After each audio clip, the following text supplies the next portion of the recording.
Hello there and welcome to The Ring, our brand new talk show here on Euronews. Each week, two elected members of the European Parliament will go face to face on some of the pressing issues that they're debating inside the European hemicycle in Brussels and Strasbourg.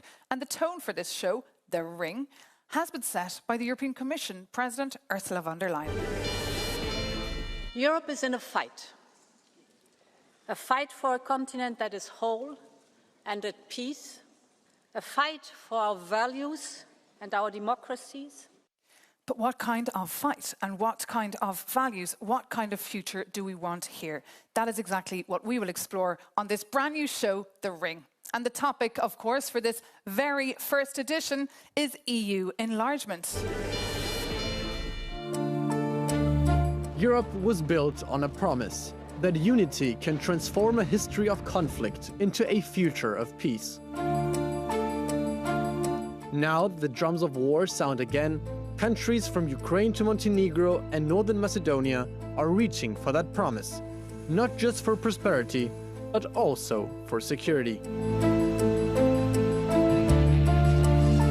Supporters argue enlargement of the Union will amplify Europe's global voice, reinforce its defenses, and uphold its values. Critics warn it could stretch institutions and deepen old divides. So the real question is, will Europe rise to the challenge and open its doors, or close them at a defining moment in its history? And we're thrilled to be joined by two members of the European Parliament, David McAllister and Mark Botenga. Let's get to know them more in this clip. David McAllister, veteran member of the European Parliament, Chair of Foreign Affairs, Vice President of the centre-right EPP Group, a leading voice in European and transatlantic affairs. And when enlargement talks with Albania and North Macedonia were delayed, he didn't hold back. The EU failed to show leadership, courage, and strategic vision, he said. Mark Botenga, Belgian MEP. A fierce defender of workers' rights and public services, he's one of the European Parliament's strongest critics of austerity and corporate power. He voted against the EU's economic aid package for the Western Balkans, warning it comes loaded with neoliberal conditions that, in his words, would deepen the crisis instead of solving it.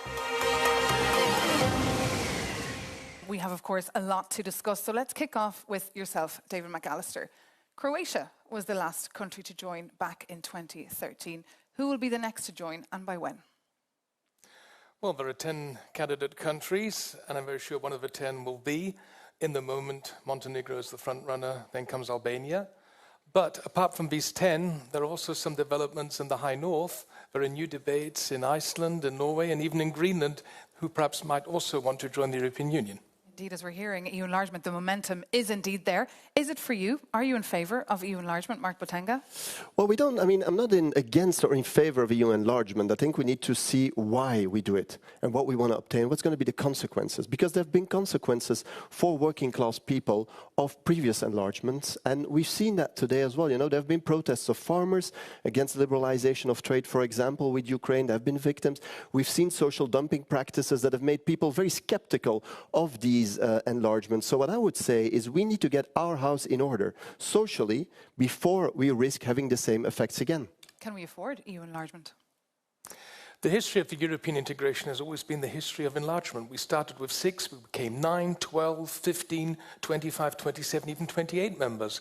There are 48, 49 countries in Europe, and 10 out of these want to become members of the European Union, and we should support these countries in their aspirations. But of course, in the end, all the necessary criteria need to be met, politically, financially, economically, that's clear. But I am happy to see that further countries want to join our family of nations because they share our values and they believe that they are stronger and better off together with us. And we saw the so-called report cards or progress reports coming out today from the European Commission this week in Brussels. What are your views on them? Well, obviously we've received these hundreds of pages just recently, so we're not going to pretend, any one of us, I think, to have read or studied them in depth. However, one thing I looked at, and which I'm disappointed by, I mean, is that, of course, we know this is no longer just a merit-based process. I mean, there's a geopolitical dimension to it now. No one's going to deny that. But what I have seen is that over the last years, I've seen a lot of protests from trade unions, International Trade Union Confederation, European Trade Union Confederation, saying there's a clear backsliding on working class democracy in Ukraine. There have been new laws. There's been even the Secretary General of the Federation of Trade Unions of Ukraine that's been put under house arrest, right? And the Commission doesn't seem to take that seriously. And I think, you know, you already have a martial law and you're attacking civil society in this way. That needs to be on the agenda. And what I'm seeing is that we're abandoning basically the criteria just because of geopolitics. Is that a point that you could address, David McAllister? Many feel that the EU is not working for them, those that are in the club already. There are 10 candidate countries in the moment, but the big difference between Ukraine and the other 9 is Ukraine is going through a fully fledged war, a Russian war of aggression. And of course, you need to always consider under which enormous pressure and challenges Ukraine lies. Yes, Ukraine is still far away from meeting all the necessary EU criteria. Ukraine is on the way, it's a marathon.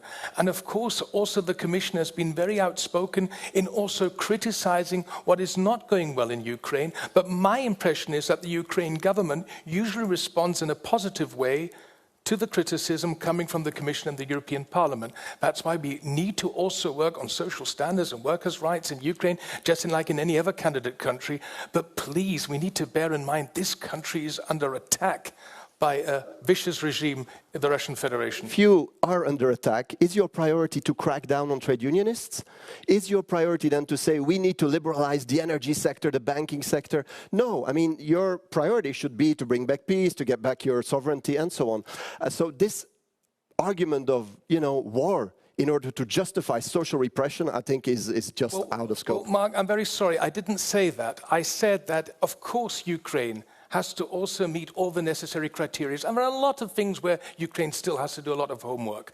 But in general, we need to just consider under which enormous challenge they are fighting a war against Russia on the one hand, and on the other hand, preparing to join the European Union. That is very impressive and that deserves respect. But once again, I am not arguing, I'm not defending this. In the end, they will have to meet all the criteria, including the social criteria you have mentioned. So we agree being disappointed by the Commission. What about internal reforms, David McAllister? What kind of internal reforms does the EU need to do? Its own homework, perhaps? Well, the one thing is that further countries will at one day probably join our European Union. It depends, of course, when. On the other hand, we need to prepare in the meantime. We are operating with a set of rules and institutions which stem from a time where we are 9, 12, 15 members. We have to reform. We have to get ready for enlargement ourselves. That means we need to strengthen the European Parliament. We have to, in the Council, introduce further qualified majority voting. Unanimity is something which comes from the time where we were 6 or 9 or 12 member states. It doesn't work with 27. It will not work with 28, 29 or 30. And also we need to discuss, can this system continue that every single member state has an own commissioner? Already the commission in the moment is rather large. I'm sure that's something you'd agree with too, Mark Botenga. Well, the Commission is rather large, this is one thing, but what I would be saying is if we want, first of all, to avoid a social, massive negative social impact on our societies, there's a number of rules, European rules, that we need to revise in a very ambitious way. And I'm thinking about subcontracting. I'm thinking about posted workers. I'm thinking about pluri-activity. And I'm thinking about letterbox companies. Because if we do not tackle this socially, we're going to have a massive backlash. And we've seen these protests. We've seen protests of farmers in Poland and Italy. We've seen protests of truckers from Poland and the Slovak Republic. Well, what about the backlash from countries in the Western Balkans who've been waiting for so long to enter the Absolutely. Union? And I really understand the frustration of the Western Balkans and of these countries. Because indeed, they've been waiting for a long time. Other countries perhaps even longer. And they feel disrespected. They feel disrespected when they see, that certain other countries get a pass. And now they're hearing about this potential probation period. What are your thoughts on this? Well, until now, we have argued you are either in or out. You're a fully fledged member of the European Union or not.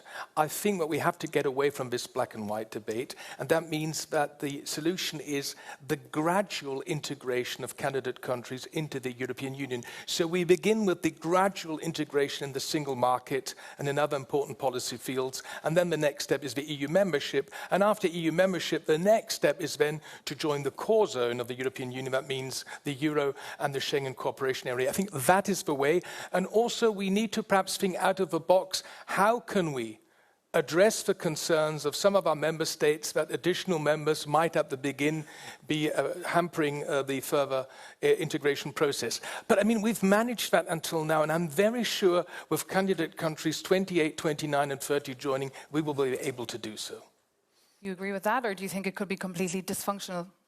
Well, it could obviously be completely dysfunctional. That's why I'm saying, we need the social guarantees, very clearly. We need upwards convergence, not a downward spiral of dumping on the one hand.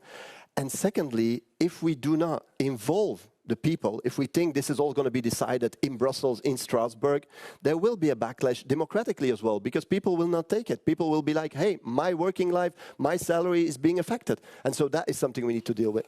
I don't always necessarily agree with Mark, but on this point, he's right. Yes, indeed, we have to convince our citizens, we have to convince the people, but the social standards which are so important to you, and they're just as important to me, I think one way to guarantee these social standards in the candidate countries is that we go through a thorough enlargement process, because in the end, all the criteria need to be met, and that's why enlargement is a huge opportunity, not only for the people, but also for the businesses and the employers and the employees in these countries. Interesting, on this very first edition of The Ring, you're starting to agree with each other, because politicians, it's all about building compromises, of course. A German Christian Democrat and a Belgian socialist, I mean, we're wide apart usually.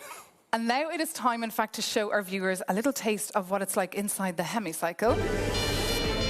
As some of you may have seen, MEPs get the chance to pose questions to each other, sometimes very provocative. David McAllister, please start with your question for Mark Botenga. Mark, if I understood you correctly, you're rather enlargement skeptical and you want to not accelerate the process. You believe that we need to take our time. On the other hand, grey zones will exist. Grey zones will be created, and China and the Russian federations are just there to fill these grey zones. Why do you do that? Well, it's an interesting question. I mean, I would send you back the question. Russia and European Parliament, we've criticized that very long, that Russia thinks in terms of spheres of influence. And they try to influence other countries to do what they want, to copy their model or impose their model. The way I hear you speak sometimes about enlargement is very similar. Where I'm saying, should the European Union then enter in this logic of spheres of influence? I don't think we should. And I don't think we should be interfering in other countries. They have their democratic processes, their local evolutions, and we should respect this. And this might indeed end up in enlargement. I'm not principally against. But what we should not be doing is copying a model of countries that we criticize. Mark Botenga, you now have the opportunity to pose a question to David McAllister. Well, let me come back to what we were discussing before. I mean, you said that indeed social convergence upward is important. Then I'm going to ask you, why is EPP systematically opposing, ambitious social proposals that could basically end or limit social dumping? I'm thinking, for example, of banning subcontracting below 1 or 2 levels. I'm thinking of, for example, forcing letterbox companies to have real activity in the country they're officially based. Think of Slovenia, think of a number of other countries. Why doesn't EPP take that social agenda seriously, aside when we're discussing very abstractly about enlargement?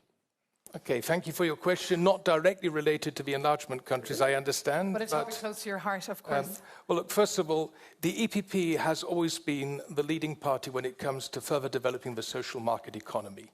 We are not supporters of free capitalism. We support the social market economy, which Ludwig Erhard, for instance, in Germany, created, and this is our model for Europe. And this includes, of course, social standards, workers' rights, labor rights. We have always been at the forefront of this, and I strongly believe, by the way, we also need a strong social pillar within the European Union, because we need the citizens on board, and the European integration project should not be an elitist project of the well-off, but of all, and this, of course, includes the hard-working people we have in Europe. That's why we can have a a more detailed discussion on these matters. But I have to add one point. Mark, I do not agree what you said, that EU enlargement is interfering in third countries. These countries have voluntarily taken the decision to join our family because they believe in democracy, the rule of law, and human rights. And I will always support countries and governments and parliaments who want to go exactly this way. I will answer that one. Let me just reply to that. That is a very naive vision, and you know you don't share that, of how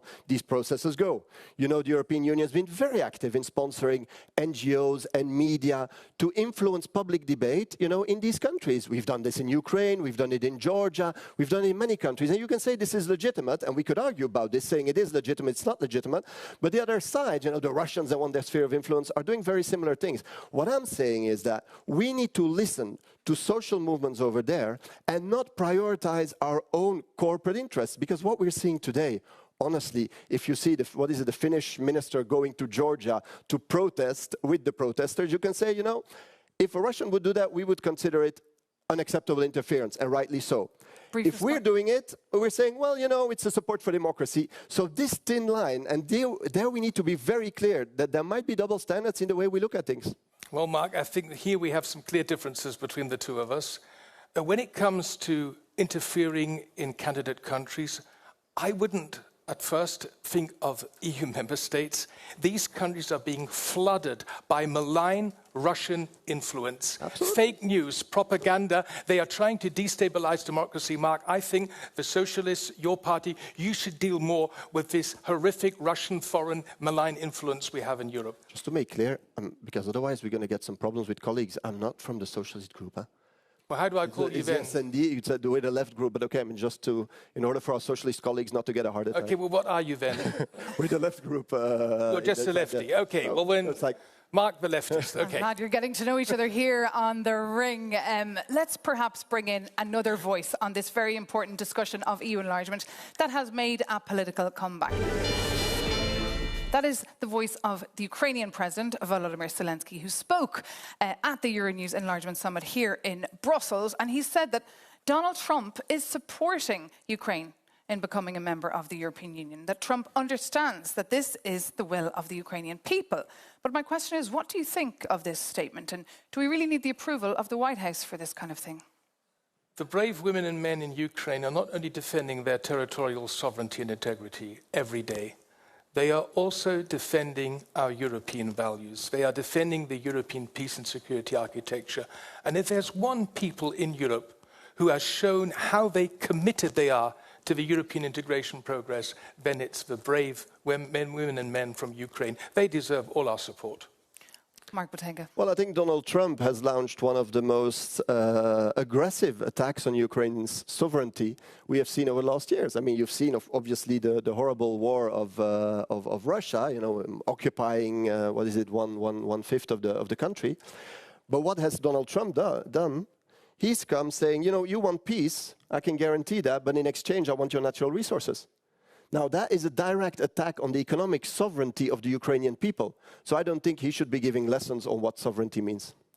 And what about Moldova? We also heard from Maia Sandu, the president of Moldova, saying that she also one day wants to be a member of the European Union. Can the EU afford a poor country like Moldova? David McAllister. Moldova, who's ever been there, knows great people, great country, and they are on their way. I urge the Council to open the accession negotiations with Moldova now in autumn. They are waiting for this desperately, and the Moldovans have shown their European commitment despite all the aggressive, malign Russian influence. The people in Moldova stood strong and voted 3 times in favor of a pro-European orientation at the referendum, at the presidential elections, and just most recently at the parliamentary elections. Mark Botenga. Why not? Let's talk. I mean, I'm in favor of talks. Moldova, as you know, is not an easy situation with the Transnistrian situation, so that will need to be solved. Let's not pretend that doesn't exist. But we always need to keep talking. What I'm saying is let's keep talking with the respect of local democracy. You know, let's keep talking and let's not accelerate things beyond that in the hope to, you know, eat them up quicker than the others, because that's not what Europe should be. Well, now we've heard the view of the MEPs. I'm curious also to get the view of the European public, to hear how they feel about EU enlargement.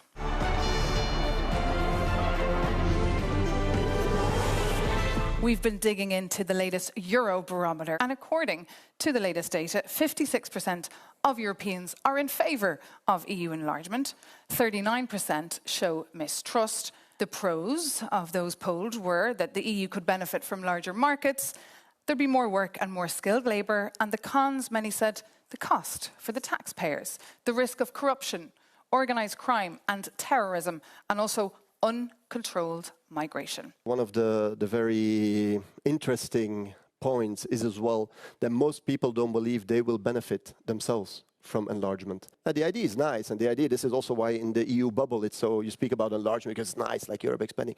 But many people are afraid and know they will not benefit if we do not have the strong internal social measures, and apparently EPP would be open to that, so that's the news of the day, then we cannot do this enlargement. I take very seriously that 39% are against. And we have to work on this. We have to improve our communication. We have to explain to our citizens that further enlargement, if we do it properly, I am not advocating enlargement for enlargement.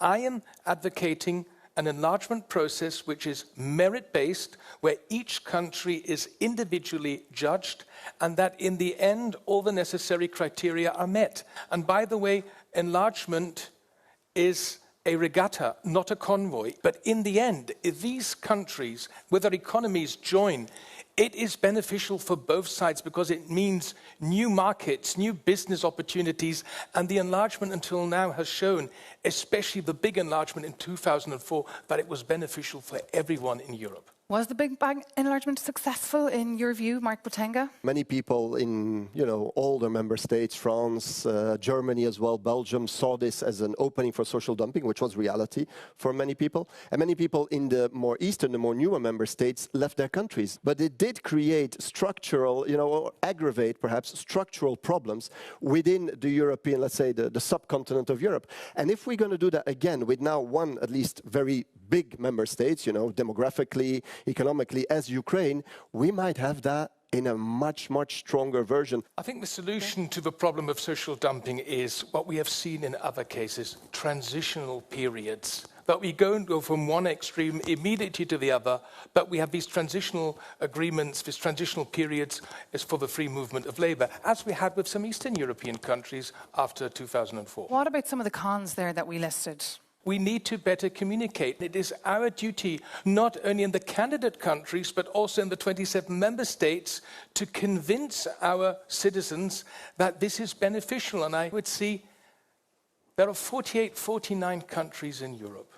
27 are in the European Union. But the European project has always been open to all countries who lie geographically in Europe, who share our values, and are ready to go for a very challenging negotiation process. That's where we are.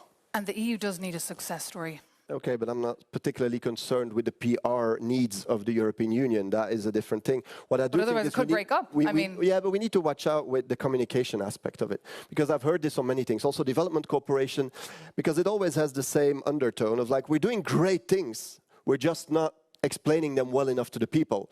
I think people have real concerns, and we need to take that seriously and adapt policies, not just adapt, PR strategies. So I think this is really important. And secondly, let's on the other hand not stigmatize potential member states. Mark, if we had applied your attitude, the enlargement in 2004 wouldn't have been possible. And I'm happy to live in a Europe. I would have been happy. I'm happy to live in a European Union where Poland, the Baltic countries, the Czech Republic, and others are also fully fledged members. The Europe is more than old Western Europe. Europe is Western, Central, and Eastern Europe. And I think that if these countries, these candidate countries, are on their way to fulfill all the necessary criteria, and I have been the rapporteur for one of the candidate countries for 5 years. I know what hard work it is.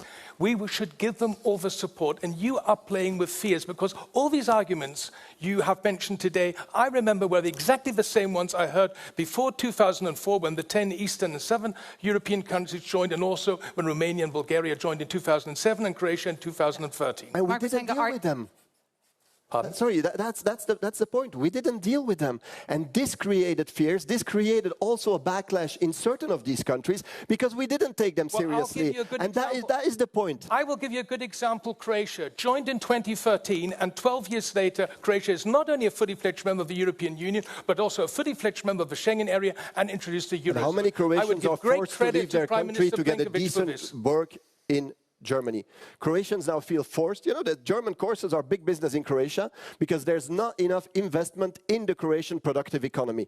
And so this is something that the Croatians struggle with. And I want to listen to the Bulgarian trade unions, to the Romanian trade unions, to the Polish trade unions that are saying we are not getting out of this what we as workers deserve. And here we're getting a real glimpse of what the debates inside the European hemicycle are like. That was the view of Mark Botenga, the view of David McAllister. I'd like to hear your view. Please reach out to us here, thering@euronews.com. Before we come to a close, we have a bit of a rapid buzzer round for our two contenders. I will pose a very short question and I require a very short answer, just yes or no. Mark Botenga, is the future of the European Union bright, yes or no? If we fundamentally change policies, yes. Yes or no? Yes. Are opt-outs a good idea for joining member states? Yes. We've already seen this. Can be an option. Should Turkey join the EU one day, Mark Botenga? I think for the moment, neither the EU nor Turkey is asking that. Yes or no? Under the given circumstances, no. Should countries with anti-LGBTQI+ laws be blocked from joining the EU, Mark Botenga? I think that's one of the fundamental rights that should be a condition indeed. Mark Botenga really struggling there with the yes or no answers. No, sorry, yes. Dave McAllister, yes. In your view, and should geopolitical considerations like countering Russian or Chinese influence justify faster EU enlargement? Yes. Very dangerous, and I'm going to continue struggling with yes or no. Has the EU... What, Russian and Chinese influence, you're struggling? No, I'm not struggling with Russia or Chinese influence. What I'm saying is, should we... That's always a disadvantage speaking to a Euro bubble audience, of course. But what I'm saying is that the best way to deal with that is not necessarily by an unfair enlargement process. Final question. Have you agreed with anything you've heard from your opponent today? Look, I know Mark Botenga. He's a member of our committee. And I would say he's a staunch fighter for social rights. And that's where I would give him credit. And what about you, Mark Botenga? No, absolutely. I think we share certain ideas of that Europe should become more democratic and clearly also more social. So I'm going to take the EPP up on this. I mean, this is going to be a starting point for a new cooperation. And that point brings this very special first edition of The Ring to an end. A round of applause.